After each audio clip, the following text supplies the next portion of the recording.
ก็คือความสำคัญก็คือนุ้งลี่เองต้องได้ลมกับทีมงาน YouTube เป็นภาษาไทยเพราะว่าภาษาไทยเพิ่นห้องฮับคือนุ้งลี่เองฮู้สึกดีฮู้สึกถึงความโชคดีที่เกิดมาแล้วภาษาของนุ้งลี่ใกล้เคียงกับภาษาไทยและนุ้งลี่เองเป็นคนที่อ่านแล้วก็พิมพ์ภาษาไทยอยู่ในมือถือได้ต้องได้แก้ไข YouTube นี่แหละแล้ว YouTube บอกมาว่าต้องคุณต้องใช้ภาษาที่ YouTube รองรับเท่านั้นและหนึ่งในนั้นก็คือเป็นภาษาไทยสวัสดีPPFC บุตรทุกคนเด้อสวัสดีกันตอน6 โมงแรง PPFC เรื่องราวของคลิปวิดีโอนี้เป็นคลิปสั้นๆที่นุ้งลี่เองอยากมาเล่าให้ PPFC ได้ฟังสักประมาณ10 นาที18 นาทีน้อยๆ PPFC ฟังให้มืดเด้อ PPFC เด้อเนาะ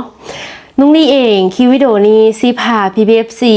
มาฟังมุมมองของวัยรุ่นลาวนุ้งลี่เองเชื่อว่าสักประมาณ 80% เห็นถึงความสำคัญคือจังนุ้งลี่เลยอันผู้ที่เพิ่นบ่ค่อยได้ให้ความสำคัญเกี่ยวกับโซเชียลบ่ได้เฮ็ดเวียกเฮ็ดงานทางด้านโซเชียลสินะเพิ่นก็สิเบิ่งอีกมุมนึงแล้วก็ผู้ที่เพิ่นแบบเก่งภาษาอังกฤษแบบก็ว่า 99% สินะเพิ่นก็อาจสิบ่ได้เห็นความสำคัญคือจังนุ้งลี่ผู้ที่ภาษาอังกฤษอ่อนแอสินะ PPFC เนาะคือนุ้งลี่เองสิมาให้ PPFC ได้เห็นความสำคัญของภาษาไทยที่มีต่อคนลาวต่อวัยรุ่นลาว PPFC ซึ่งนุ้งลี่ก่อนซีคิดเรื่องนี้ออกก็คือสักประมาณ 3-4 มือก่อนเนาะนุ้งลี่เองได้ทำการลมกับ YouTube PPFC ส่วนหลายก็จะลมอยู่แล้วเนาะเพราะนุ้งลี่เองก็เฮ็ด YouTube มาก็ตั้งว่าปีนี้เป็นปีที่4ก้าวเข้าปีที่5ละบ่เนาะนุ้งลี่เองก็จื้อบ่ได้ละเนาะ PPFC เนาะก็คือความสำคัญก็คือนุ้งลี่เองต้องได้ลมกับทีมงาน YouTube เป็นภาษาไทยเพราะว่าภาษาไทยเพิ่นห้องฮับคือนุ้งลี่เองฮู้สึกดีฮู้สึกถึงความโชคดีที่เกิดมาแล้วภาษาของนุ้งลี่ใกล้เคียงกับภาษาไทยและนุ้งลี่เองเป็นคนที่อ่านแล้วก็พิมพ์ภาษาไทยอยู่ในมือถือได้หลายเลยว่า 99% สินะ PFC ถึงแม้บางคำเฮาสิพิมพ์บ่ถูกแต่ก็เฮ็ดให้อีกฝ่ายสามารถสื่อสารกันได้ว่าซั่นซะอันนี้นุ้งลี่เองรู้สึกว่าตัวเองโชคดีสามารถฟังออกเขียนได้เล็กน้อยสินะรู้สึกว่าโชคดีเพราะว่านุ้งลี่เองเป็นคนที่เฮ็ดเวียกออนไลน์โดย PFC เนาะต้องได้ใช้ภาษาไทยแบบเป็นหลักเลยก็เลยจึงสิมาเห็นความสำคัญแท้ๆกับแม่นมือที่นุ้งลี่เองต้องได้แก้ไ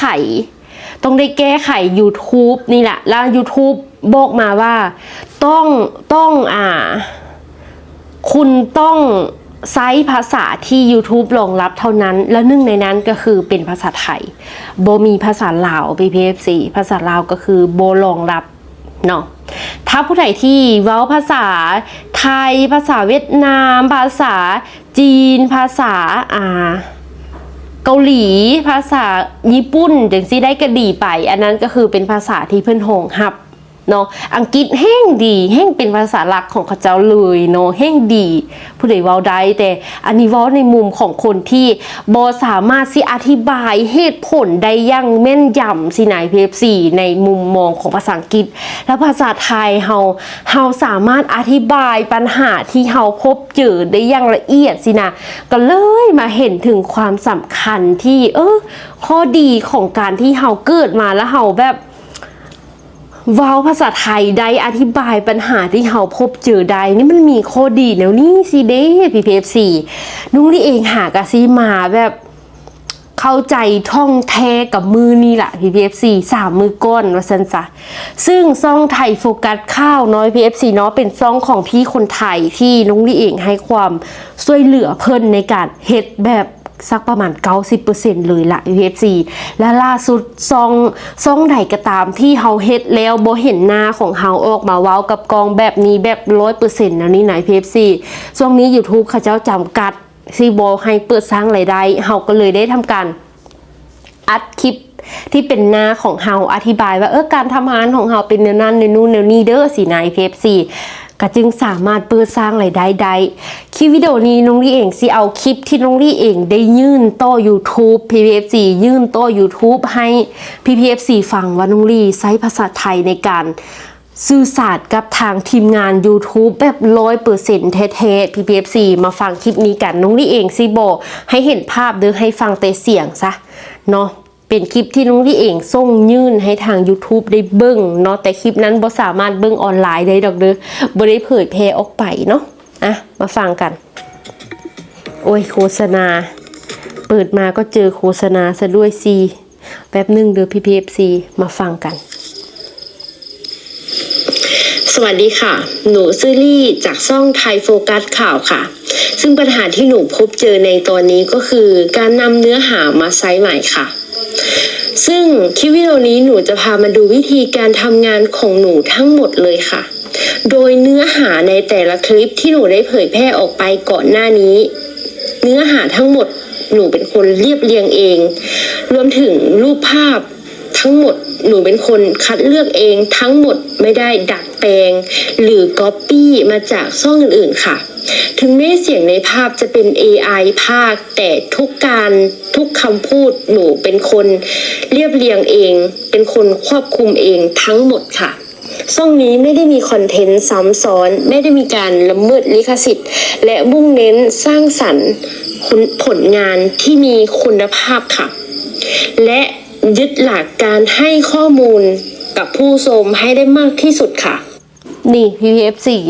นี่คือเสียงที่น้องลี่เองส่งไปให้ทางทีมงาน YouTube ให้เพิ่นได้กดสอบว่าเฮาเป็นคนเท่ๆเด้อเฮาบ่แม่น AI เฮาบ่แม่นบ่แม่นสิ่งที่บ่มีชีวิตว่าซั่นซะเนาะ PPFC น้องลี่เองย่าแหละบอกแหละนั้นเพราะว่าเป็นการทำงานของ YouTube เนาะเรื่องบางเรื่องนี่หน่อย PPFC ที่เฮาสิบอกสิเว้ากับ YouTube นี่บ่ได้ PPFC เนาะเพราะว่าเพิ่นกวดสอบแท้ๆทีมงานของเพิ่นเป็นคนแท้ๆมากวดสอบคลิปของเฮาแต่ละคลิปบ่แม่น AI บ่แม่นกวดสอบอัตโนมัติเด้อ PPFC เด้อและทีมงานที่เพิ่นกวดสอบหันจะเป็นทีมงานทางประเทศไทยนั่นแหละโดย PPFC เนาะเป็นคนไทยสิว่าง่ายๆก็ได้เนาะเป็นคนไทย PPFC เพราะว่าน้องลี่เองทุกเทื่อที่ YouTube เจอปัญหาเนาะทุกเทื่อที่ YouTube เจอปัญหาน้องลี่เองก็สิทำการแซดกับทาง YouTube และเพิ่นก็จะมีบอกถ้าเฮาสิแซดกับทีมงาน YouTube เป็นภาษาไทยต้องแม่นโมงนี้หาโมงนี้มื้อนี้หาโมงนี้เพิ่นจะหยุดเสาร์อาทิตย์คือกันทีมงาน YouTube เพิ่นจะหยุดมีมื้อหยุดคือกันโดย PFC เด้อเนาะน้องลี่เองก็เกี่ยวกับเรื่องราว YouTube ก็หลายเติบ PPFC แต่ก็มีอีกหลายเรื่องที่บ่ฮู้เนาะถ้าหากเรื่องใดที่เฮาเจอปัญหาเฮาก็สิฮู้เลยว่าเรื่องนั้นเฮาควรแก้แนวใดสินะ PFC ถ้าบ่เจอก็คือบ่ฮู้ซึ่งแต่ก่อนน่ะน้องเองเป็นคนที่แบบบ่ค่อยฮู้เกี่ยวกับ YouTube เลย PPFC บ่ฮู้เลยว่าบ่ฮู้เลยเนาะคือเพิ่นว่าเลยถ้าบ่เฮ็ดถ้าบ่ลองเฮ็ดนี่แม่นบ่ฮู้แท้เนาะยิ่งเฮาเจอปัญหาอีหยังแล้วเฮาแก้ด้วยตัวเองแบบ 100% หั่นน่ะสิ่งนั้นสิเป็นเรื่องที่เฮาถนัดเลยและทุกเทื่อที่น้องลี่เองเจอปัญหาน้องเองก็สิพยายามแก้เองทั้งหมดเลยเนาะค่ะถือว่าผ่านมาได้ทุกข้อ PPFC ถ้าผู้ใดอยากปรึกษาถ้ามีปัญหาอยากปรึกษาน้องลี่เองก็ได้เด้อน้องลี่ถ้าเป็นเรื่องที่น้องลี่เองฮู้เกี่ยวกับ YouTube สามารถทักมาถามได้ใน Facebook ส่วนตัวได้เลยถ้าช่วยแก้ได้น้องลี่เองก็สิช่วยแนะนำแนวทางให้เนาะเพราะว่าน้องเองเข้าใจดีเวลาเจอปัญหานี้มันทุกข์ใจมันกุ้มใจซ้ำใดเนาะน้องเองเข้าใจคนที่เป็นยูทูบเบอร์คือกันสำหรับผู้ใดที่แบบอยากเริ่มแต่ว่าบ่กล้าเริ่มอันนี้ก็ลองก่อนเนาะถ้าบ่ลองแล้วแม่นบ่ฮู้ลอง6 เดือนบ่แม่นเฮ็ดละเสาได้ลอง6 เดือนก่อนแต่6 เดือนนี้ยังบ่เวิร์กบ่แม่นแนวทางของตัวเองกะจึงย่ามันเขาได้ลองเฮ็ดละสินะ6 เดือนนี้ต้องแม่นทุกมือได้บ่แม่นว่าเฮ็ดแล้วก็เฮ็ดมื้อนี้ ปะอาทิตย์หนึงแล้วจึงมาเฮ็ดสินะอันนี้มันน้องเองว่าบ่เห็นผลแน่นอนเนาะลองเบิ่งเด้อเป็นกำลังใจให้เวลาเจอคอมเมนต์หลายๆก็บ่ต้องไปสนใจเนาะเฮาบ่สามารถควบคุมความคิดของคนอื่นได้อยู่แล้วเฮาควบคุมความคิดของตัวเองได้แบบ 100%คิดแต่เท่านั้นเนาะแล้ววันนี้มาเข้าเรื่องภาษาไทยอีก PPFC นี่สิเขาให้เบิ่งเลย YouTube ของคนลาวเฮานี่นะ PPFC เวลาเฮาสิเว้าเวลาเฮาสิค้นหาเวลาเฮาสิค้นหานี่เนาะสิค้นหานี่แล้วก็เว้านี่นะต้องเป็นภาษาไทยเด้อยู่ลาวนี่นะต้องเป็นภาษาไทยนี่น้องลีเว้าก็ขึ้นมาเลยต้องเป็นภาษาไทยต้องเป็นภาษาไทยเว้าภาษาลาวบ่ขึ้นบ่เชื่อน้องลีเองสิลองเปลี่ยนเป็นแป้นพิมพ์ภาษาลาวแล้วสิเว้าเด้อภาษาลาวนี่ก็สิขึ้นเป็นภาษาไทยมาได้อันคำเว้านี่นะสิขึ้นเป็นภาษาไทยนี่สิขึ้นเป็นภาษาไทยสิขึ้นเป็นภาษาไทยเขียนว่าภาษาลาวแต่ว่าขึ้นมานี่ก็จะเป็นภาษาลาวที่ชื่อคลิปเขียนว่าภาษาลาวเป็นของภาษาไทยที่เขียนว่าภาษาลาว PPFC เข้าใจบอกนี่จักสิให้เบิ่งจังได๋นะน้อย PPFC เนาะคือทุกสิ่งทุกอย่างใน PPFC ก็ว่าเป็นภาษาไทยหมดและยิ่งเป็น Google PPFC เป็น Google นี่นะค้นหาภาษาลาวแทบสิบ่ขึ้นเลยต้องค้นเป็นภาษาไทยเท่านั้นในมุมมองของคนลาว PPFC อันนี้น้องเองบ่แน่ใจว่า FC ฮู้จักข้อมูลผู้อื่นมาระบบแต่ว่าอันนี้เป็นมุมมองของน้องลี่มันเป็นอย่างนั้น PPFC และยังมีอีกแป้นพิมพ์หนังสือตัวนี้ PPFC หนังสือในแอปต่างๆอยู่ใน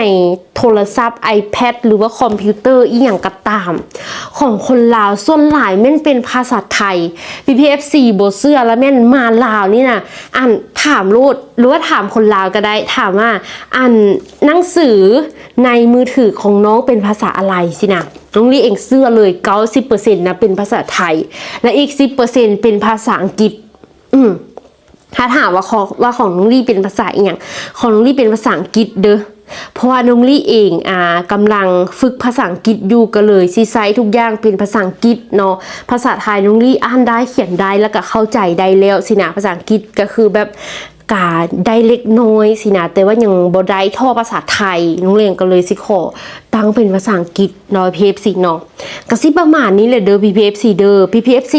ได้ฮู้มุมมองแบบนี้จากผู้ใดมาแดนหรือว่าหากับมาฮู้จากคลิปของน้องลี่เป็นครั้งแรกก็คอมเมนต์บอกน้องลี่ได้เลยเด้อก็ต้องขออภัยในความที่แบบซากหลังฮกแหงเด้อ PPFC เด้อเนื่องจากว่าดนคือจัง PPFC เห็นอยู่ในคลิปของน้องลี่ที่อัปเดตให้เบิ่งตลอดเลยเนาะดนจึงสิได้มาบ้านเธอนึงเพราะว่าช่วงนี้ก็อยู่ในช่วงที่แบบสร้างเนื้อสร้างตัวสิไหน PPFC น้องลี่ต้องได้ขายของไลฟ์สดขายเสื้อผ้าอยู่ที่เวียงจันทน์นั่นเองเนาะก็ต้องถ้าผู้ใดยากไปติดตามน้องลี่ติดตามเบิ่งการไลฟ์สดขายของน้องลี่เป็นอะไรสามารถไปติดตามได้เลยในเพจนี้ PPFC เพจนี้เลยเนาะหน้าตาเพจที่น้องลี่เองไลฟ์สดขายเสื้อผ้าก็จะเป็นหน้านี้ถ้าผู้ใดที่บ่ฮู้ว่าน้องลี่เองบ่ฮู้พิมพ์เพราะว่าเพจมันเป็นภาษาลาวน้องเองต้องได้ตั้งเป็นภาษาลาวเพราะว่าไลฟ์สดให้คนลาวเบิ่งสินะก็เข้าไป Facebook ส่วนตัวของน้องลี่เฟซนี้เลยเนาะแล้วน้องเองก็สิแชร์เพจของน้องลี่ยูฮันละ PPFC ก็ลองเข้าไปเบิ่งเนาะเดี๋ยวคลิปวิดีโอนี้ขอตัวลาไปก่อนเด้อจังไหนก็ขอขอบคุณ PPFC หลายๆที่ติดตามน้องลี่ตั้งแต่น้องลี่เฮ็ดคลิปใหม่ๆเฮ็ดคลิป YouTube ใหม่ๆเบิ่งเด้อน้องลี่เองสิเข้าเบิ่งว่าได้จักปีละน้องลี่เองก็บ่ค่อยได้เซ็กได้ PPFC มาเบิ่งว่าได้จักปีแล้วเนาะที่เฮาเว้าลมกันมานี่นะ PPFC เมืองเด้อเก่าที่สุดอยู่ที่ปีไหนเอ่ยปีนี้เป็นปีที่5 PPFC ปีนี้เป็นปีที่5แล้วเด้อมาเบิ่งคลิปแรกกัน PPFC จังไดก็ได้เบิ่งละเบิ่งซะคลิปแรกน้องลี่ว่าเป็นจังไดสวัสดีทุกคนมื้อนี้ก็มาพบกับน้องลี่เนาะมื้อนี้น้องลี่มาอัดคลิปเดียวเนาะทุกคน ซึ่งมื้อนี้น้องลี่มีข่าวดีสิมาบอกทุกคนเนาะซึ่งเป็นมื้อที่ทุกคนรอคอยและกันมื้อที่น้องลี่รอคอยมาโดนแล้วเนาะทุกคน ซึ่งมื้อนี้น้องลี่เป็นมื้อที่น้องลี่เปิดซองแล้วเนาะซึ่งเอื้อยเปิดซองให้น้องลี่แล้วเนาะซึ่งเปิดเป็นซองน้องลี่เองละซึ่งซื้อซองเงินแม่นลี่สาวลาวลองสาเนาะทุกคน PFC นี่คือคลิปแรกเมื่อทุกคนไป4 ปีที่แล้ว PFC นี่เมื่อ4 ปีที่แล้วเนาะมีคนเบิ่ง 3,000 คนคลิปแรก 3,174 คนคนคอมเมนต์100หลายๆคนมาให้กำลังใจน้องลี่แห่ง PPFC บ่ต้องอายเด้อล่าลี่หาประสบการณ์ไปเรื่อยๆว่าสารคลิปแรกเนาะคือคนฮู้จักน้องลี่มาจากซองของเอื้อยอยู่แล้วเนาะตอนนั้นน่ะสบายดีเอาแบบธรรมชาติของตัวเองนะจ๊ะเอาน้องหนิงมาแจมคลิปด้วยก็จะดีครับน้องลี่ว่าสั้นป้าย้อนกลับไปคนมาเบิ่งเฮามาให้กำลังใจหลายแหง PPFC ตั้งว่า100 ไปคนนะคลิปแรกโอ้ต้องขอบคุณ FC หลายๆเด้อที่ติดตามตั้งแต่มื้อนั้นจนมาฮอดมื้อนี้เนาะ PFC เนาะเดี๋ยวเจอกันคลิปหน้าสบายดีสวัสดีเด้อ